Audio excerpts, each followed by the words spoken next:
YouTube channel, and this time we are not, well, we will be covering Gloryhammmer when they come to stage, but first we are going to have a chat with the support band that we will see as well at Epic Fest. Welcome guys from Fellowship. Hello, lovely to be here. Hello, yeah, great to be here in Ireland. And you came all the way from UK, correct? Yeah, from the other side of the UK to Ireland as well, so pretty far. Yeah, we sort of went from the south of England straight up to Scotland, down south, back up to Scotland again, and now we're here. Nice. So it has been quite a trip, and you bring power metal to new heights, correct? I mean, that's the idea. We're doing our best. I don't know if it's new heights yet, but we'll get there. Yeah, we're getting there in time, aren't we? I mean, like, album 2's like out now, so. And what would you say? We will cover you, of course. But what would you say, what stands out with Fellowship? What makes you so different than all the other power metal bands allowed? I think Cal might have a different answer, but I think from my perspective, like when I was brought into the band, I had never touched power metal before. I was in like musicals and prog music, and when it just meant that like when I joined, I had like fresh eyes on the genre. I wasn't like a part of the genre, so I came from a kind of an outside perspective, and I thought, what can the music of this genre do best? And it sounds like it's really uplifting for people. So between me and Cal, we ended up sort of going in this direction of like being really uplifting. And sort of focusing on the like aspects of how people feel when they listen to our music, and yeah, that's where we've ended up. We're very adventure-y, but we're also kind of all about like mental health and like being proud of yourself and all that stuff. Nice. Yeah, exactly what Matt said. Plus, from where I'm standing, like because I handle most of the music most of the time, I try not to just stick with like being influenced only by other like power metal bands or even metal from stock. Bringing in other influences from other different genres, just genres you wouldn't expect, and trying to implement it into our music. I think that gives us kind of a different sound to, I'd say, most power metal bands, I think. Genres you wouldn't expect. When can we expect the Jazz Fellowship album? Jazz Fellowship. I mean, I was kind of inspired by some jazz this morning at breakfast at our Castle Hotel. Oh, here we go. Exciting. Yeah. So we got now your genre and what makes you stand out. Let's now introduce you and your role. So what do you do in Fellowship? I'm Matthew Corey. I'm the singer of Fellowship. Oh, nice. I'm Callum Tuffin. I'm the drummer, and I also write a lot of our music along with Sam Brown, our guitarist, he doesn't actually play live with us at the moment, but yeah, he also gets involved with the music writing. Welcome, Colin and Matty, and I think it's the first time that we are interviewing a drummer, or at least we haven't had many drummers, so this is one of the first. Very nice. So not many people like us. Not many people like us drummers. That's what. Yeah. I mean, he puts up with me. He's barely a drummer. Let's be honest. So, what's the worst meme that people make fun of you? That I can only count to 4. That's a common one. Oh, maybe we test, or maybe not. Let's go back. So, Fellowship brings to new height. It's about mental health and so on. So, in what way do you think this music uplifts you, and what aspects do you like to explore in this very music? What themes can we find? So, like, power metal generally is incredibly fast. It's usually in like a major key, or there's something, not usually, but like there's a lot of major key music. It follows these nice, happy, little catchy tunes, and essentially like we just write alongside those themes. So things like self-belief is a really big one for us. So like one of our songs, Glint, that we'll be ending the set with today, it has this line in it that's just, I've always been worthy. We hope the crowd sort of chant that along with us, because that's really what we want. We want the crowd to like speak these words and then leave the gig feeling like they mean something. Yeah, again, pretty much what Matt said. He's explained it like in terms of like lyrically. That's what we do. That's why he's the singer and you're the drummer. Yeah, that's exactly right. But yeah, musically again, we just try to do our own thing. Like we don't set ourselves as we're going to be this I guess Sabaton style thing like consistently. We delve in that sort of style. We also do other sort of styles as well. So we just vary our music depending on what we're feeling right at the time. Right, we discussed music. I'm wondering now about the UK scene.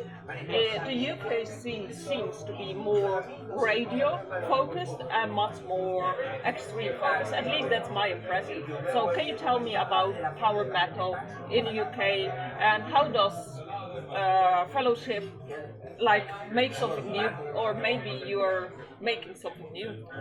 I think like the UK music scene generally, especially for metal, is a little bit hard because there aren't too many venues that have like survived COVID. It's been like a real struggle for a lot of music venues in the UK, and the more niche genres like power metal, we need venues to be like open to us, and I think the venues that have survived are ones that have dealt with like more mainstream metal. Now power metal is making a bit more of a like resurgence. There's a bunch of new power metal bands in the UK, and some of us are doing like remarkably well. So it's kind of an exciting time, but it's also quite uncertain. We don't really know what's next for us. We've found most of our success outside of the UK. We're touring Europe later this year, so in April we're going out with Frozen Crown for nearly a whole month. That's you're in between tours basically. Yeah. Epic Fest. Yeah, and that'll be really, really fun. We've had success in Japan. We're still sort of like trying to find our feet, really, and that's why it's so good when bands like Gloryhammmer take us out and they really like help expose us to new fans who will come to shows, which is such a boost for us. And you have mentioned that Gloryhammmer exposed to your new fans. Anything else you would like to say about Gloryhammar? They've just been like, I remember when I first heard Gloryhammar like 15 years ago, like when they first released like the Unicorn Invasion of Dundee. I was just like in awe of like this whole thing that they created. So it's kind of an honour to be touring with them this many years later. Yeah, it is they're a great band, and we have interviewed them before. Check them out. You mentioned as well Epic Fest. We spoke about this. So let's do a couple of words to the festival, as we are coming on April and you're coming. So what would you like to say about Epic Fest, and are you excited? Oh, we're so pumped. We played last year, if you weren't aware, but we played the small show, the like Gimlet, and there were so many people who couldn't get into Gimlet to come see us. The response was like way more than we anticipated. But there were so many people who didn't get to see us that they just brought us. They just brought us back. So now we're closing the whole festival on the big stage, which is going to be super fun, and hopefully we'll be able to send the festival out on a note of self-affirmation, and it'll be wonderful. And this time we will capture Fellowship as well as we have finally met, actually thanks to Gloryhammmer, because I was like, oh, this is interesting. And with festivals you meet so many bands, and it's like, which one do you choose? But we'll be there, and we are very excited for tonight. So, Colin, any words to Epic Fest?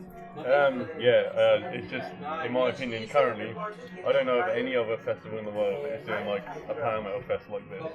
It's just like, they're just picking like the sort of like top bands in the genre currently that are just like, we're all convening in this one place.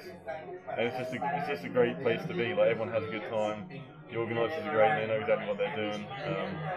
So I'm just honoured to be back, especially on the biggest stage and closing the whole fest. It's like, it's going to be great, isn't it? I think so. And I think as well that we are at the very end of the interview. There will be a random question as always. But first, did you want to say something that we didn't say yet? Oh, not really. Just like thanks to everyone who's coming to the show tonight. Thanks to everyone who supports us in Ireland. I can't wait to come back. Dublin's lovely. Yeah. Nothing to say, really. I do, as always, just topped it up. So let's now ask you first the question, Colin. Yeah, go on. How do you bake your egg? How do I bake my egg? Alright, okay. I actually do it a bit differently, I think, to most people. If we're talking like, are we talking frying eggs or just eggs generally? Well, I don't know. Okay, It's, alright, it's random. okay. Alright, so the way I do it myself, so I crack the egg in, I won't break the yolk. I'll let the egg sort of like start to become a bit more solid, like get some white on the egg at the bottom, and then just when it's enough, I'll split the yolk on top, and then I'll get the spatula, flip it upside down, just enough to cook the the runny bit, like the snotty bit of the egg. So it's still like kind of like runny inside, and then take it off, put it on the side, and that's my egg done. Wow, this takes a very long time. Certainly no eggs on door. Because if this is like Colin making eggs, everyone is like having impatient. I was going to say, I wish I could have told you the name of that style of cooking an egg. I just don't know what it is. It's a Colin's egg. Callum's eggs. So Matthew, how do you cook your egg? So I'm a bit of a foodie, so this is going to be a needless amount of information. But I tend to scramble my eggs. I will cook. I get fancy blue eggs. I will crack 4 of them into a jug, pre-scramble them with a whisk. I will add an amount of melted butter that I put in the microwave before it even hits the pan. I'll pre-season it with a little bit of salt and a little bit of pepper. When I put it in the pan, I will cook it from 0 to low and slow, whisking the whole time. It takes 8 to 10 minutes, but it will be the best eggs you've ever had. I'll add saffron and basil before I finish, and then I will plate them up and do a single crack of pepper on the top. Well, saffron, you must be earning a lot from fellowship. No, I just have no self-control. Wow. So when fellowship is cooking, it takes a long time. Yes. Basically, it's the same with songs. It's exactly the same with songs. Yeah. It takes forever. Nice. So for the viewers, let us know how you bake your egg, and if you're more cook experts than Matthew and Colin. Thank you so much, guys. Yeah, thank you for the viewers, buy their new album, and as well support the band. And next time, be there, and for Epic Fest there are still a few tickets left, so go there. And thank you so much. And to have a talk on this very busy, hectic schedule, so I'm just giving you the last word to round it up. Thank you so much. Listen to our songs. New album Skies Above Eternity out now on Scarlet Records. Come see us live. It's the best place to get any kind of merch and to obviously speak to us in person. Have a fantastic day. Yeah, thanks for the support you guys always give us. Got a show tonight. It's going to be awesome. And thank you for the interview. No worries. See you. Bye. And subscribe as more is coming.